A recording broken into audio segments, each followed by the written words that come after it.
Hello, I'm Simon Whistler. You're watching the Today I Found Out YouTube channel, and in the video today we're looking at whether the US president's dog gets Secret Service protection. And just before we get started, I will say that this video is brought to you by Squarespace. Start your free trial today at squarespace.com/brainfood and get 10% off your first purchase. Even before the US president is elected, if they're considered a major candidate for the job, they get offered Secret Service protection. Whether they accept that protection or not once elected, until the day they die, unless they opt out after leaving office, they will be shadowed by an elite team of Secret Service agents. These individuals, while not actually sworn to do so, contrary to popular belief, are generally expected to, if necessary, give their lives to keep the president safe. While in office, this protection extends to the president's immediate family, but does this ever include their family pet? Technically, no it doesn't. According to former Secret Service agent Dan Emmett in his book Within Arm's Length, the agents tasked with protecting the first family are under no obligation to protect any pets that said family may own. In fact, he noted that even beyond not directly having any obligation to protect the animals, walking the dog or cat is not and will never be part of an agent's job description.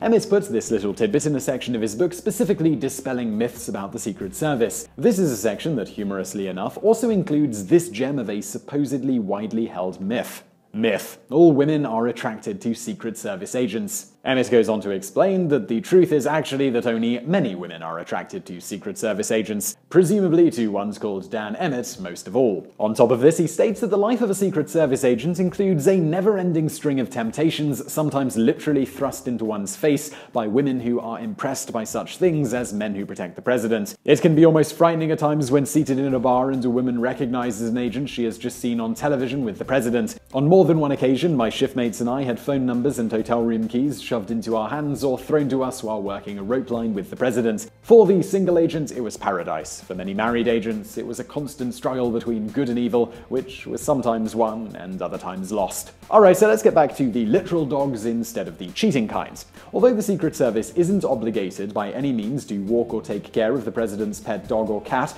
Emmett tersely claims that White House custodial staff do this, it doesn't mean they don't necessarily do it. For example, Bo and Sunny, the pet Portuguese water dogs of the Obamas, were often pictured being taken for a walk by some member of Obama's protective detail. Given there were presumably other staff available for the task when necessary, we can only assume that they did this because of scenarios like that the president was in the middle of doing so himself when he was called away for a moment. It could also be the case that they just liked walking the dogs, so weren't quick to call over other White House staff. After all, it stands to reason that Secret Service agents who spend a lot of time around the president would occasionally grow fond of the president's pets, assuming they liked the type of animal, and thus wouldn't mind the occasional pet detail. Agents have also been known to do such things as a favor for the president. For instance, the Secret Service agents tasked with protecting Ronald Reagan after he left office occasionally ran around Reagan's ranch with his dogs when the former president was physically unable to do so. In all such cases, one would think, despite not being obligated to, they'd even potentially help protect the pet if necessary. Sure, maybe they wouldn't protect them with their lives as they're expected to do with the human members of the family, but presumably they'd give it their best go if someone tried to pull a canine assassination or the animal was going to be hit by a car or something. In fact, the Secret Service is known to actively take precautions to keep a president's pet safe, at least in some cases. This includes muzzling their own attack and guard dogs when they're around the pets. And while Emmett never mentioned it, keeping track of the president's more mobile pets must be somewhat of a priority, given that presidential pets are generally given near total freedom to come and go as they please and have essentially unlimited access to the president. First dogs then arguably have more power than most of the president's own advisors, seeing as they can walk into his office anytime and lick his face without setting him, something we assume only the First Lady or certain interns of yore could otherwise get away with. Now, why would the Secret Service care about what said animals get up to? This unscreened freedom of access is potentially a major security risk if the animal in question wasn't being kept track of. After all, someone could potentially get an explosive device or the like within a large enough dog. Beyond this, pathogens, toxic substances, etc. could be clandestinely planted on or in the animal's fur in the hopes the president would soon after pet the animal. So presumably the Secret Service keeps tabs on the animals to make sure they never venture into unsecured locations or the like,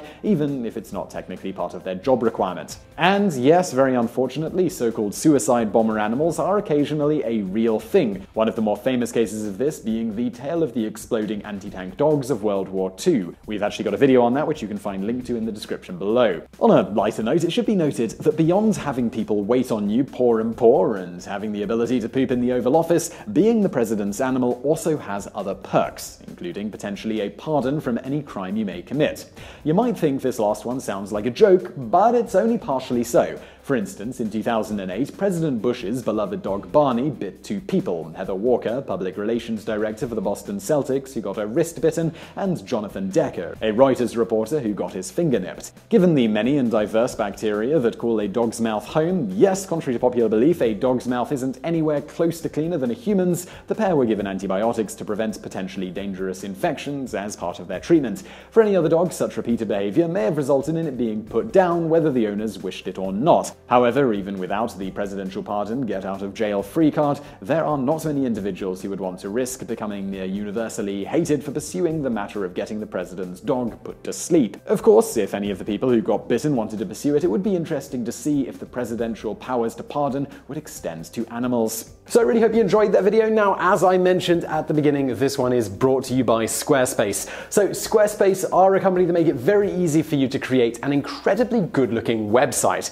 Now, whether you need this website for a business, a hobby, or maybe you're starting a YouTube channel, whatever you need a website for, Squarespace is there for you. Squarespace means that you don't have to spend a huge amount of time and money getting a website up and running. With Squarespace, it really couldn't be easier. You can just go to squarespace.com/brainfood, and doing that will also give you 10% off and a free trial, which also helps support us here at Today I Found Out. So on Squarespace's website, you will be greeted with a whole bunch of website templates, and you basically start by choosing one of those.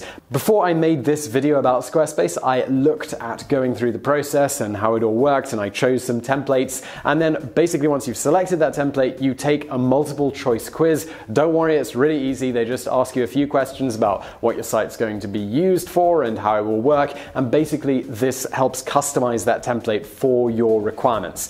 Once you've done all of that, basically a website editor loads, and this might sound like something scary, but it is super easy to use. I'm not a technical person, and it's just simple menus. You kind of click and choose, and then the website updates on the right, so you've got your kind of options on the left, updating on the right.